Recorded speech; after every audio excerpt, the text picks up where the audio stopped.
शक्ति ये कभी दी नहीं जाती, इसे लिया जाता है। दुनिया एक सीधी सादी जगह नहीं है। ये एक खेल है जहां हर कोई कुछ न कुछ हासिल करना चाहता है, लेकिन बहुत कम लोग जानते हैं कि खेल कैसे खेला जाता है। यहाँ नियम किताबों में नहीं मिलते, ये नियम छिपे होते हैं इतिहास के पन्नों में, सफल लोगों की चालों में और उनकी खामोश जीतों में। रॉबर्ट ग्रीन की द 48 लॉ ऑफ पावर इनमें से कुछ सबसे खतरनाक और प्रभावशाली नियमों को उजागर करती है, जो आपको सिखाते हैं कि सिर्फ मेहनत नहीं बल्कि रणनीति, नियंत्रण और प्रभाव ही असली ताकत है। आज हम इस बुक के नियम 7, 8, 9 को समझेंगे, जो आपको खेल का खिलाड़ी नहीं बल्कि खेल का मास्टर बना सकते हैं। तो ध्यान से सुनिए, क्योंकि ये ज्ञान हर किसी के लिए नहीं होता। दुनिया में दो तरह के लोग होते हैं, एक वो जो मेहनत करते रहते हैं और दूसरे वो जो खेल को समझते हैं। मेहनत आपको आगे बढ़ा सकती है, लेकिन सही रणनीति आपको शीर्ष पर पहुंचाती है। इतिहास गवाह है, सफलता सिर्फ ताकत या मेहनत से नहीं मिली, बल्कि उन चालों से मिली है जिन्हें आम लोग समझ ही नहीं पाते।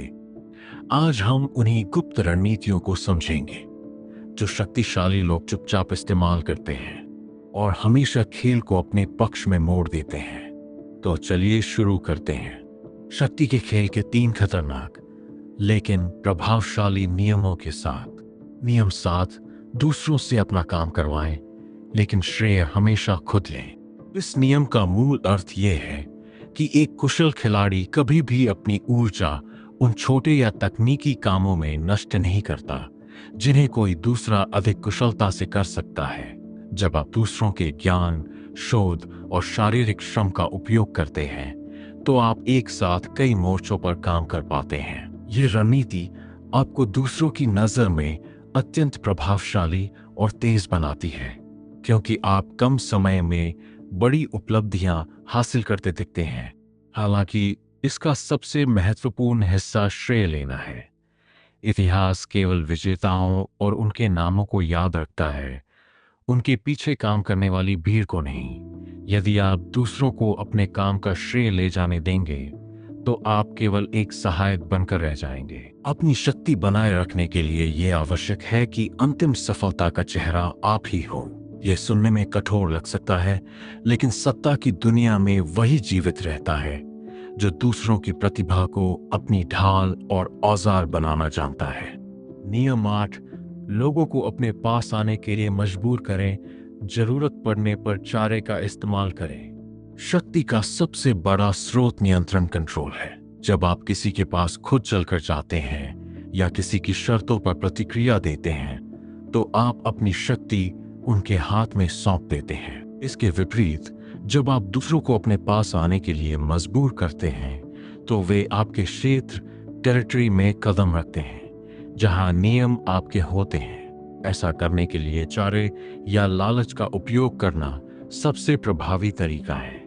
उन्हें कोई ऐसा लाभ, अवसर या जानकारी दिखाएं जिसे वे चाहकर भी अनदेखा ना कर सकें। जैसे ही आपका प्रतिद्वंद्वी या सहयोगी आपके पास आता है, वह अपनी योजनाओं और मानसिक शांति को पीछे छोड़ देता है। वह आपकी चालों पर प्रतिक्रिया देने के लिए मजबूर होता है, जबकि आप शांत रहकर अपनी अगली योजना बना सकते हैं। जो व्यक्ति दूसरों को अपने इशारों पर नचाना सीख जाता है, वो खेल का असली मास्टर होता है। याद रखें, हमेशा कोशिश करें कि आप शिकार न बने, बल्कि शिकारी बने, जो शिकार को खुद जाल तक आने का मौका देता है।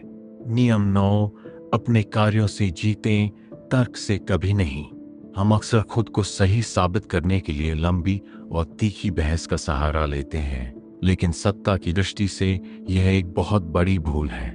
जब आप बहस में किसी को हराते हैं, तो आप उनके अहंकार को चोट पहुंचाते हैं। भले ही वे ऊपर से आपकी बात मान लें, लेकिन अंदर ही अंदर वे आपसे नफरत करने लगते हैं और भविष्य में आपसे बदला लेने का मौका तलाशते हैं। तर्क से मेरी जीत अस्थायी होती है और अपने पीछे दुश्मनी की एक लंबी विरासत छोड़ जाती है। असली शक्ति मौन और क्रिया एक्शन में होती है।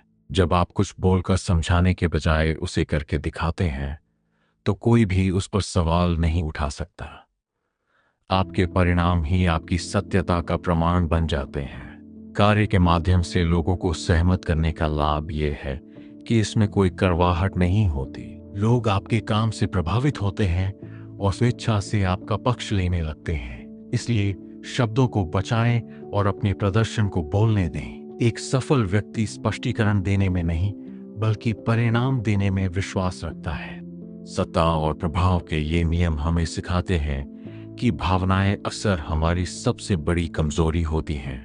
दूसरों की मेहनत का सम्मान करना अच्छी बात है, लेकिन नेतृत्व करने के लिए आपको नियंत्रण और परिणाम पर ध्यान देना होगा। मुझे उम्मीद है कि ये विस्तार से दी गई व्याख्याएं आपको इन कौशलों को समझने में मदद करेंगी।